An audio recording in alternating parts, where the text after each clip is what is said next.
All right. Hey, today we have day one of our amphibians unit. Amphibians unit here, we're gonna it's one of our shorter units. Okay. Not to take anything away from amphibians, we don't get into them quite as much, but we'll cover their basics in anatomy and some physiology and some behavioral stuff. But we're going to start off today talking about some evolutionary history stuff. So, amphibians, when do they first show up on the fossil record? Where do we think they came from? All of that stuff, because they do provide a pretty interesting link in the vertebrate background, kind of that land to water link there. All right, start off with a picture. That's an ataloxal.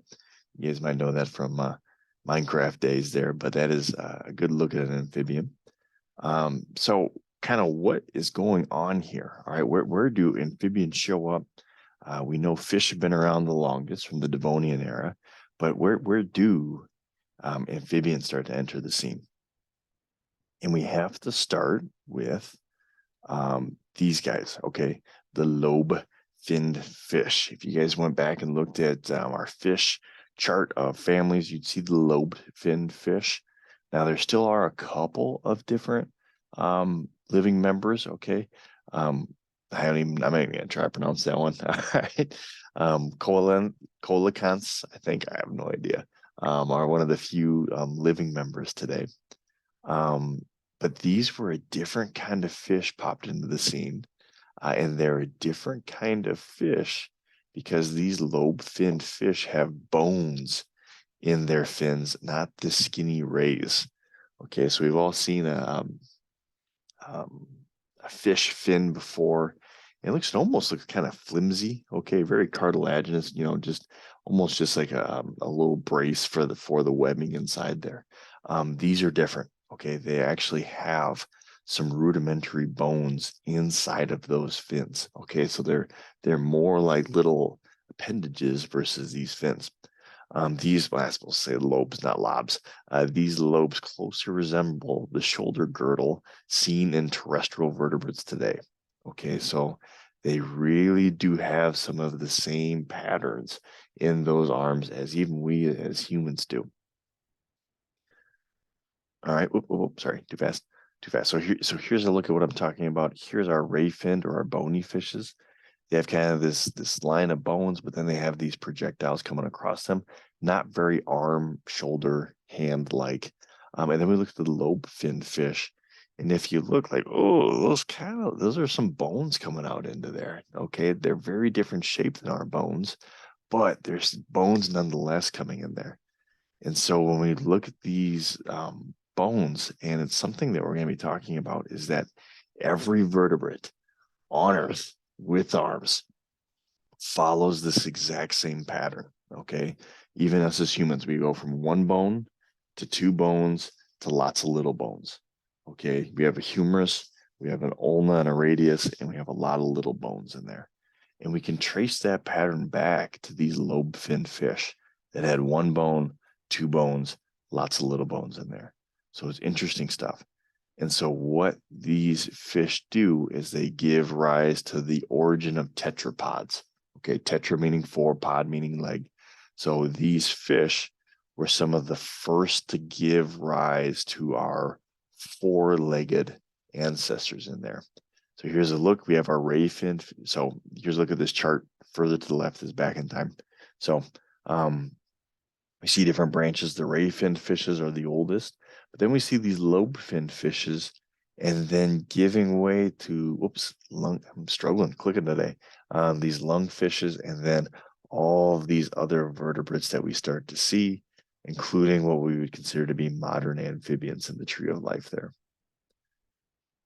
So the first tetrapods, and the only one that we're going to talk about is this guy, Tiktaalik. All right. Tiktaalik is the oldest four-legged fossil that we have found thus far. We found a couple of preserved specimens, and the estimates are around 375 million years old. Okay, so this thing down below was not a fish, it's not an amphibian, it's somewhere in between. Okay, scientists weren't there classify what vertebrate category that would fall in, but it has some characteristics of both. It is definitely more fish-like than amphibian-like. It's kind of described as, here's a fish that lived in the shallows and could do a push-up if it needed to, but it was one of the first fish to walk onto land. All right. And at the time, there weren't nearly as many predators on land, hardly any predators on land, if you think about it. And so that kind of opened the door of, holy cow, life can go onto land. And we have Tiktaalik to thank for that transition. So these, you're going to get it all at once, pause it if you need to. So like I said, these tetrapods started living these double lives in the shallows on prehistoric Earth. So think about like real shallow water, swamps, backwaters, those kind of things. Here's this fish thing that if a predator's coming along, it could scurry up on the land and be safe momentarily. Could it live there long term? No, it couldn't, but it had that potential to get up on the land and to get away. A huge advantage. Okay, its genes had a huge advantage over other animals' genes are able to get passed on. So these fish amphibians lived in shallow climates and were able to traverse between earth and water. No other animals were on land at this time. Okay, there were no vertebrates on land. And so this is a huge advantage when you can go to a safe zone that there are no predators there. And so this eventually meant that those genes survived while others didn't, and gave rise to what we would consider to be amphibians today. All right. So along that pathway, I think this is gonna be it for us here. To sustain life on land, we had to have bones that became stronger. Amphibians have that stronger bones than fish do. Many amphibians have lungs to breathe air. Most that we're going to talk about are lunged amphibians. And then, of course, these limbs to walk on land. All right. Those three big things kind of gave rise to this new category of vertebrate that could kind of form a link between land and water there. Okay, we're going to pause there. At this point, I would love to recommend a documentary called Your Inner Fish.